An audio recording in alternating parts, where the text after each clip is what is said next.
Ric Flair didn't just live the gimmick, he was the gimmick. Rolex, robe, and razor blade tongue. The man cut deeper backstage than he ever did in the ring. If he didn't like you, you felt it. If he hated you, your career felt it too. And Flair hated hard.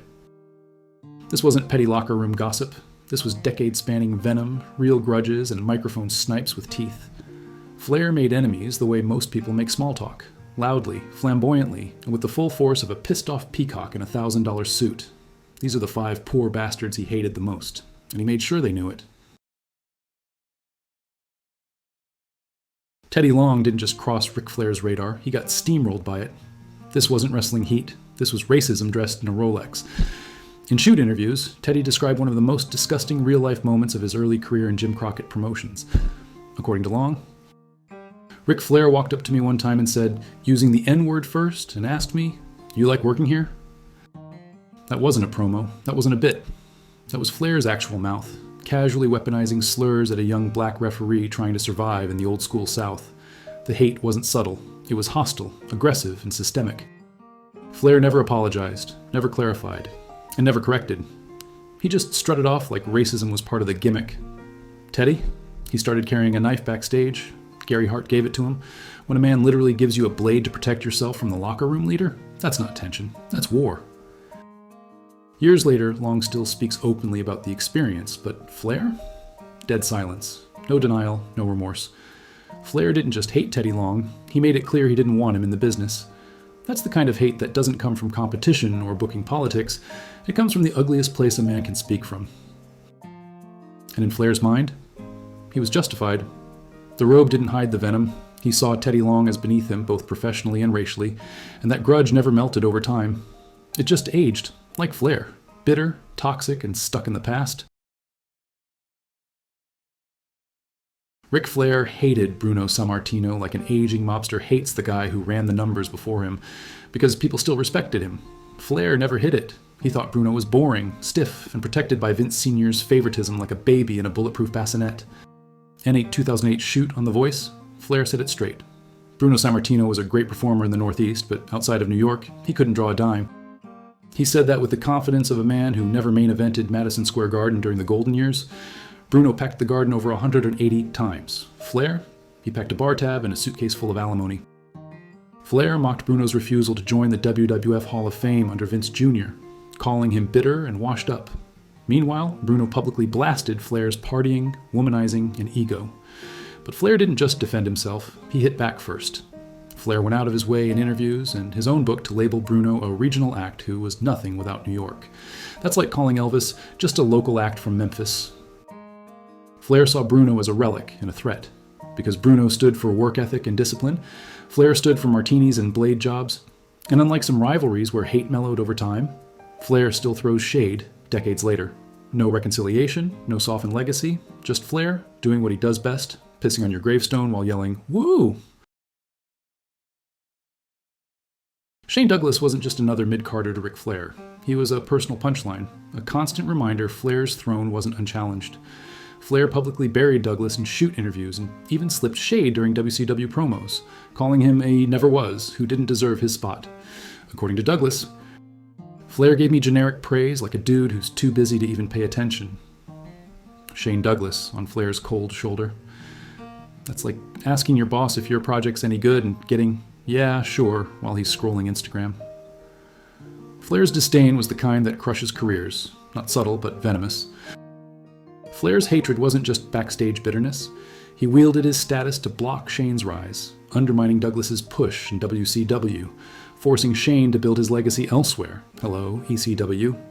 Douglas's shoot promos calling Flair out didn't help, but Flair thrived on the fuel, doubling down with digs in his autobiography. This wasn't just professional jealousy. Flair saw Douglas as a threat to his legacy and shoved him off the throne like an entitled monarch. Flair didn't just hate the guy, he acted on it. And Flair's lasting verdict? Shane Douglas never really made it. For Rick, that was justice served cold. Ric Flair hated Bret Hart with the kind of passion usually reserved for Canadian hockey players and polite apologies. Flair saw Bret as a stiff, overrated, and insufferably self-righteous workhorse who couldn't sell a figure four if his life depended on it. In Flair's world, Bret was the guy who wrestled like he was still trying to impress his dad. And frankly, Flair wasn't buying it. In his shoot interviews and book, Flair dismissed Bret's legacy repeatedly, calling him too predictable and a good wrestler with no charisma. Flair's low-key message: Bret was the least exciting main eventer ever to lace boots. Flair's disdain went beyond words.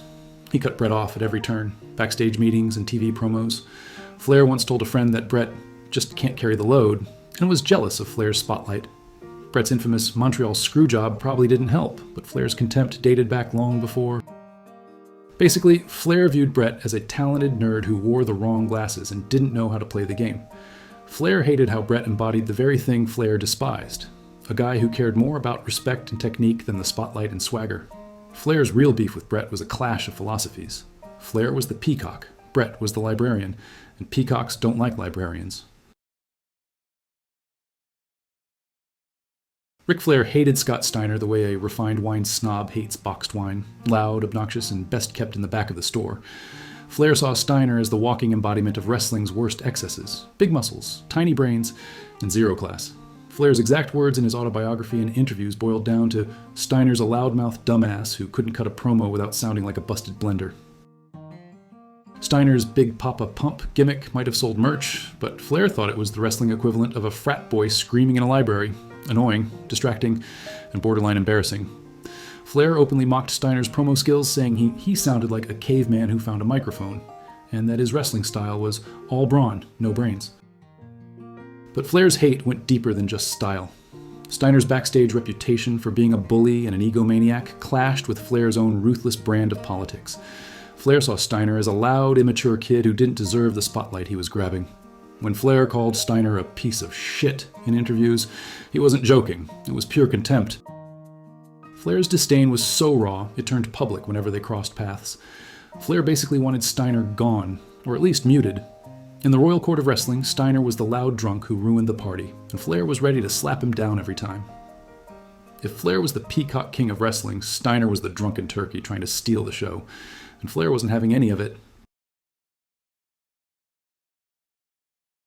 When a legend like Ric Flair hates you, it's not some petty office spat. It's nuclear backstage warfare. This isn't about who got the biggest push or who sold the most tickets. It's about a man who made careers and crushed them with the flick of a wrist, a whisper, or a sideways glance dripping with contempt. The hate wasn't casual. It was personal. It was ruthless. It was the kind of venom that leaves scars on reputations, careers, and egos that no amount of sequins or shouting, "Woo!" can cover up.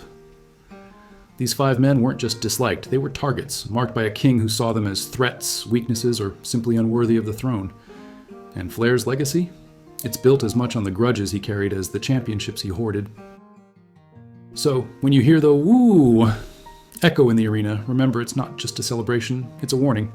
Cross the Peacock King and you're signing up for a lifetime of shade, backhanded insults, and the kind of hatred that outlives the final bell.